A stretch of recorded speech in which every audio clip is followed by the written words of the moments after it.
जी friends, HPLC analysis करते एक चीज़ बहुत कॉमन आप देखते होंगे कि अक्सर आपका रिजल्ट फेल हो जाता है। आपके रिजल्ट ठीक नहीं आ रहे होते सैंपल्स के, स्टैंडर्ड्स के, किसी एक पेज पे। तो अब क्या रीज़न है इसके पीछे, जबकि वही एनालिसिस किसी दूसरे एनालिस्ट को दी जाए तो उसकी पास हो जाती है। अब इसके पीछे क्या कॉजेज है, क्या रीज़न है, आज की वीडियो में आपको बताता हूँ कि जो एचपीएलसी पे आप यूज़र है, स्पेशली जो रिजल्ट फेल होने का जो क्राइटेरिया है, रिजल्ट ठीक नहीं आ रहे, पीक भी ख़राब हो रही है, क्या रीज़न है, पहली प्रायोरिटी क्या होती है, पहले प्रॉब्लम्स क्या होती है बताऊंगा। और उसके बाद जो सेकंड ऑर्डर की जो रीजन है वो भी डिस्कस करूंगा। वीडियो को एंड तक देखना आपने, ताकि जो यूज़र है उसको पता हो कि एचपीएलसी में मेरे रिजल्ट ठीक क्यों नहीं आते, क्यों फेल हो जाते हैं। तो आज की वीडियो का मेरा फोकस यही है। तो आगे चलने से पहले आप देख रहे हैं मेरे चैनल वॉइस ऑफ ज्ञानी और मैं सफदर खान ज्ञानी। अच्छा फ्रेंड्स, पहले एंगल से अगर बात करते हैं, पहले एस्पेक्ट से बात करते हैं, आपके रिजल्ट फेल होने के पीछे जो कॉजेज है, रीज़न है, वो आपकी प्रिपरेशन से। स्टैंडर्ड और सैम्पल्स कीजिए, अगर आप प्रिपरेशन ठीक तरीके से नहीं करते, आपका रिजल्ट ठीक नहीं आएगा। अब उस पर क्या स्टेप्स हैं कि आपको प्रिपरेशन टिप्स क्या है, वो किस तरीके से आपको प्रिपेयर करना चाहिए, कौन कौन से पॉइंट आपने जहन में रखने हैं कि आपकी प्रिपरेशन ठीक हो। आपके रिजल्ट फेल होने के पीछे मेजर कॉज आपकी प्रिपरेशन का होता है, ये बात हमेशा याद रखिएगा। सेकंड ऑर्डर के जो कॉजेज है वो भी मैं आपको डिस्कस करूंगा, एंड में आपको बता दूं कि उसके पीछे क्या रीजन होते हैं। सबसे पहले स्टेप से प्रिपरेशन का, जब भी याद रखिए स्टैंडर्ड्स और सैंपल्स प्रिपरेशन करें, पहला स्टेप होता है एक्यूरेसी का। अगर आपकी एक्यूरेसी ठीक नहीं है तो आपके रिजल्ट ठीक नहीं आएंगे। एक्यूरेसी मीन्स ये नहीं है कि जस्ट आप वेइंग कर रहे हैं। एक्यूरेसी का मतलब ये भी है कि आप गिलास वेट्स किस तरीके से आप पिक कर रहे हैं, गिलास वेट्स की कंडीशंस क्या है, किस तरह उसको यूज़ कर रहे हैं, जो बैलेंस यूज़ कर रहे हैं उसकी कंडीशंस क्या है, जो स्टैंडर्ड सैंपल्स का वेइंग कर रहे हैं उसकी कंडीशंस के सारे मैटर्स करते हैं। अब अगर आपके गिलास वेट्स ही कंटामिनेटेड है तो श्योर बात है कि आपके रिजल्ट ठीक नहीं आएंगे। तो आपने सबसे पहले श्योर करना होता है कि आप जो वेइंग जिसमें आप करने जा रहे हैं गिलास वेयर्स में, वो नीट एंड क्लीन हो और ड्राई हो। सबसे इंपॉर्टेंट पॉइंट है उनका ड्राई होना जरूरी है। उनको वेट गिलास वेयर्स पे वेइंग कभी भी नहीं किया, अगर आपके रिजल्ट ठीक नहीं आएंगे। दूसरा, आपकी वेइंग है, जो आप बैलेंस पे वेइंग करते हैं उसको एक्यूरेटली किया करें। एनालिसिस में सबसे बड़ी मिस्टेक ये करते हैं कि ठीक तरीके से वे नहीं करते एक्यूरेटली। स्टैंडर्ड का वेट्स लिख रहे 25 मिलीग्राम है, सिर्फ लिखा है 25 मिलीग्राम के, लेकिन वो वेट गया है 24.5 मिलीग्राम। तो 0.5 मिलीग्राम का वेट भी डेफिनेटली आपके रिजल्ट पर वेरिएशन लाएगा। इसी तरह वो सैंपल में भी कर रहे होते हैं, एक्यूरेटली सैंपल में वेइंग नहीं करते। तो पहला पॉइंट है गिलास वेयर्स की क्लीनिंग, और दूसरा है वेइंग का। वेइंग आपने बहुत एक्यूरेटली करनी होती है, ठीक है। नेगेटिव वेइंग किया करें हमेशा। ऐसा नहीं कि बटर पेपर ले लिया और ग्लास पेपर पे लगा दिया और ऊपर से आप लिक्विड वाटर डाल रहे हैं, डायलूट डाल कर डिजोल्व कर रहे होते हैं, ये प्रैक्टिस ठीक नहीं होती। बैलेंस पे वेइंग जब भी करें, नेगेटिव वेइंग करें, और नेगेटिव वेइंग का क्राइटेरिया आपको एक्यूरेसी की तरफ लेके जाता है। दूसरा स्टेप है प्रिपरेशंस का। जब वेइंग करके आप टेबल पे आते हैं तो फिर आप प्रिपरेशंस पे ठीक तरीके से नहीं करते, उसमें आप जल्दबाजी करते हैं जिससे आपके रिजल्ट ठीक नहीं आते हैं। जब आपकी प्रिपरेशंस में डिजोल्व वाला फेनोमिना है, अगर वो ठीक नहीं होगा, चाहे आपका स्टैंडर्ड हो या सैंपल हो, तो रिजल्ट कैसे ठीक आएंगे। याद रखिए, जब भी स्टैंडर्ड को डिजोल्व करें, जिस वॉल्यूमेट्रिक फ्लास्क में आपने, मैं आज आपको सैंपल टिप्स बता रहा हूँ एचपीएलसी पे, आपको सैंपल किस तरह बनाए। क्यों कि एचपीएलसी एक सेंसिटिव टेक्निक से आपके माइनर डिफेक्ट्स को भी सेंस कर लेती है, एनालाइज कर लेती है, जो आप छोटी सी गलती भी करते हैं। इसलिए बड़ा केयरफुली काम करना चाहिए। अच्छा, बात करते हैं, जब आपने स्टैंडर्ड की वेइंग कर ली, ग्लास बेस करना पे वेइंग किया, तो उस पर जब आप डायलूट लें, मीडियम लें, तो उसको कम से कम 80% या 70% तक फिल किया करें। लोग क्या करते हैं कि 10 ml डायलूट डालकर डिजोल्व कर रहे थे, तो वो भी क्राइटेरिया ठीक नहीं है।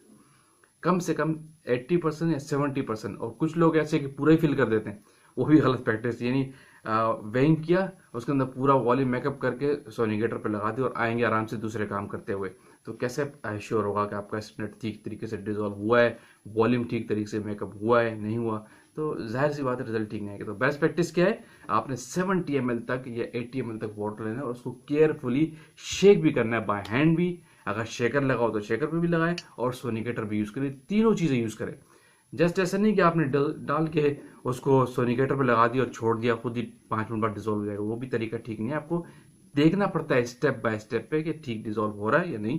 उसको आप ऐसे नेकेड आई से देखेंगे कि उसके अंदर कोई सस्पेंडेड पार्टिकल्स तो नजर नहीं आ रहा है। अगर स्टैंडर्ड का केस है, बिल्कुल क्लियर होना चाहिए, कोई आपका हैजी सॉल्वेंट नहीं होना चाहिए, बिल्कुल होमोजेनाइज हो, बिल्कुल ईच एंड एवरीथिंग ऐसी मिक्स होनी चाहिए। स्टेप क्या है कि आपने डिजोल्व करते वक्त बाय हैंड्स उसको शेक भी करना है, सोनिकेटर पे भी लगाना है, फिर साथ साथ शेक करना है और तो कूल होने देना है। जब सोनिकेटर से ले लें स्टैंडर्ड सैंपल, उसको कूल होने के लिए रखें, फिर उसके बाद उसका वॉल्यूम मेकअप करें फाइनल, और उसको देखेंगे कोई उसमें ऐसा अनडिजोल्व पार्टिकल तो नहीं है, फिर आपका प्रिपरेशन एक्यूरेटली होगी, आपका स्टैंडर्ड ठीक तरीके से डिजोल्व होगा। दूसरा, सैंपल्स में तो बहुत ज़्यादा केयर करनी है। सैंपल समटाइम ऐसे होते हैं कि जैसे सिरप आता है या कोई और सेमी सॉलिड आपके पास मटेरियल प्रोडक्ट आती है, तो उसके लिए आपको टेम्परेचर रिक्वायर्ड होता है, हीटिंग रिक्वायर्ड होती है उसको डिजोल्व करने के लिए। तो एनालिस्ट उसमें बाईपास करते हैं, हीटिंग सही तरीके से दी नहीं दी, थोड़े टाइम के लिए दी और उठा के ले आए और फिल्टर करके मेकअप करके सैंपल की फाइनल रेजोल्यूशन बना लेते हैं और एचपीएलसी पे फौरन चले जाते हैं। ये प्रैक्टिस आपने नहीं करनी। जब तक आपकी प्रिपरेशंस ठीक तरीके से नहीं होगी, अगर सैंपल्स ठीक तरीके से नहीं बनाएंगे, तो कैसे आप श्योर करेंगे आपके रिजल्ट ठीक आएंगे? आपकी पीक भी ठीक नहीं आएगी। सैंपल के केस में खासकर बता रहा हूँ, अगर आपको टेम्परेचर रिक्वायर्ड है किसी कंपाउंड में किसी सैंपल को डिजोल्व करने के लिए, तो प्रॉपर्ली जो डॉक्यूमेंट में लिखा है उसके लिहाज से चलें। अगर लिखा है कि 10 मिनट आपने हीट करना है तो 10 मिनट तक हीट करें। ऐसा नहीं होगा लिखा 10 मिनट, आप 20-20 मिनट तक हीट करके छोड़ देते हैं और चले जाते हैं, या आप 5 मिनट हीट करके सैंपल उठा ले रहे हैं। गलत प्रैक्टिस है। जो एज पर डॉक्यूमेंट लिखा हुआ है उसके तहत उसको हीट करें और प्रॉपरली और स्लो हीटिंग किया करें। 80 डिग्री से टेम्परेचर ऊपर नहीं जाने दिया करें, खास टेम्परेचर होता है उस पर हीटिंग जो रिकमेंडेड हो उस पर किया करें। नॉर्मली लोग 100 से अबव टेम्परेचर जा रहा है, बॉयल हो गया सैंपल आपका, स्पॉयल हो रहा है, नेक तक आ रहा है, उबल रहा है, और उसको दोबारा ठंडा करके डिजोल्व करें तो ठीक नहीं आएगा, आपके रिजल्ट ठीक नहीं आएगी। जो है जब जिस सैंपल में आपकी हीटिंग रिक्वायर्ड हो तो उसको बहुत एहतियात से करना पड़ता है, उसमें पीक लाने में बहुत प्रॉब्लम होता है। जब सैंपल्स हीटिंग हुए एक्सट्रैक्शन वाला अगर आपके पास कोई केस होता है तो बड़ी केयरफुली दोनों स्टेप्स करने पड़ते हैं प्रिपरेशन पे। ये प्रिपरेशन स्टेप्स बार बार बता रहा हूँ कि बहुत एहतियात से हीटिंग वाले स्टेप को किया करें, हीटिंग किया करें, वहाँ खड़े रहें, प्रॉपर्ली उसको देखते रहें, सही से शेक करते रहे बाय हैंड, फिर प्रॉपर्ली उसको ला के कूल करें, फिर उसकी वॉल्यूम मेकअप करें और फिल्ट्रेशन करें, फर्दर जो आपकी डाइल्यूशन है वो करें। फर्दर डाइल्यूशन में भी एक पॉइंट याद रखें कि एक्यूरेटली आपने ml लेना होता है। अगर 2 ml लेकर किसी डाइल्यूशन दूसरी में बना रहे, बहुत केयरफुली लिया करें, माउथ पाइपेटिंग नहीं किया करें, ना ही उसको ब्लो किया करें, पाइपेट फिलर यूज किया करें और उससे एक्यूरेट वॉल्यूम आता है, उसी तरीके से आप आगे की उसकी डाइल्यूशन को प्रोसीड करें। ये तरीका है। उसके बाद फिर आपका जो फिल्ट्रेशन है, जो स्वेनी फिल्टर से कैंडिडेट्स क्या करते हैं कि एनालिस्ट क्या करते हैं वो भी नहीं करते, जस्ट एक फिल्टर डायरेक्ट किया और चले गए। कभी भी स्वेनी फिल्टर के 0.45 से फिल्टर किए बगैर एचपीएलसी में कोई भी सॉल्वेंट, कोई भी मटेरियल, कोई भी कंपोनेंट्स, कोई भी केमिकल लेकर नहीं जाया करे, क्योंकि फिल्ट्रेशन वेरी नेसेसरी, वो कॉलम को भी इफेक्ट करती है, एचपीएलसी को भी इफेक्ट करती है अगर कोई पर्टिकुलेट्स जाते हैं थ्रू मोबाइल फेस या थ्रू आपके सैंपल। तो फिल्ट्रेशन भी आपने केयरफुल कर लिए, तब एचपीएलसी पे जाएंगे तो होपफुली आपके रिजल्ट ठीक आएंगे। इन स्टेप को आपने हमेशा याद रखना। बाईपास किसी भी एक स्टेप को करेंगे ड्यूरिंग प्रिपरेशंस तो आपके रिजल्ट ठीक नहीं आएंगे। आपने प्रिपरेशंस में कभी भी स्टेप्स को बाईपास नहीं करना, जो स्टेप्स लिखे उन्हीं को स्टेप बाय स्टेप फॉलो करके प्रिपरेशंस करके एचपीएलसी पे जाना होता है।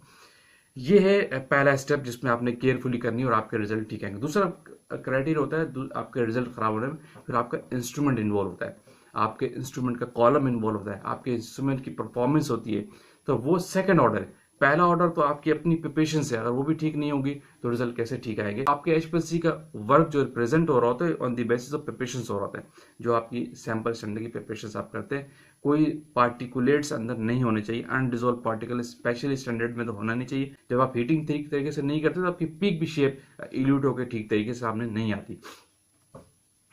दूसरा स्टेप है कि आपकी कॉलम ठीक नहीं, तो वो डिपेंड करता है कि आपने कौन सा कॉलम यूज किया। आपकी एचपीएलसी वॉश नहीं है तो डेफिनेटली उसको प्रैप करे, पर्जिंग करे, प्रेशर अप्स डाउन हो रहा तो उसकी ट्रबल शूटिंग उसको देखेंगे। कॉलम की परफॉर्मेंस क्या है वो डेफिनेटली आप एनालिसिस से पहले देखेंगे कि वजह क्या है कि कॉलम तो खराब नहीं था। तो फ्रेंड्स, ये वो इम्पोर्टेंट कुछ पॉइंट्स है जब भी एचपीएलसी टिप्स है सैंपल प्रिपरेशन के हवाले से, जब भी एचपीएलसी पे जाए इनको अपने जहन में रखा करें और इसके तहत अपने काम को प्रोसीड करें, कभी भी आपके रिजल्ट फेल नहीं होंगे। आल दो कि कोई प्रोडक्ट में इशू ना हो तो अलग बात है, लेकिन आपके एंड से प्रॉब्लम नहीं होगा, क्योंकि जब आप कोई एनालिसिस कर रहे हैं रिजल्ट ठीक नहीं आ रहे और दूसरा एनालिसिस उसी बैच को कर रहा है ठीक आ रहा है, इट मीन्स के प्रोडक्ट में प्रॉब्लम नहीं, प्रॉब्लम्स आपकी प्रिपरेशंस में। होपफुली वीडियो आपने लाइक की होगी। इन सारे स्टेप्स को फॉलो करें जब भी एचपीएलसी पर एनालिसिस करें। एचपीएलसी टिप्स है for the sample standard preparations, इनको हमेशा फॉलो किया करें। वीडियो को लाइक कीजिए, शेयर कीजिए, कमेंट्स कीजिए। अगेन कहूंगा जो लोग चैनल पर न्यू है वो तो लाजमी सब्सक्राइब कीजिए ताकि इस तरह की टेक्निकल वीडियोस आप तक पहुंचती रहे। Thank you for watching. अल्लाह हाफिज़।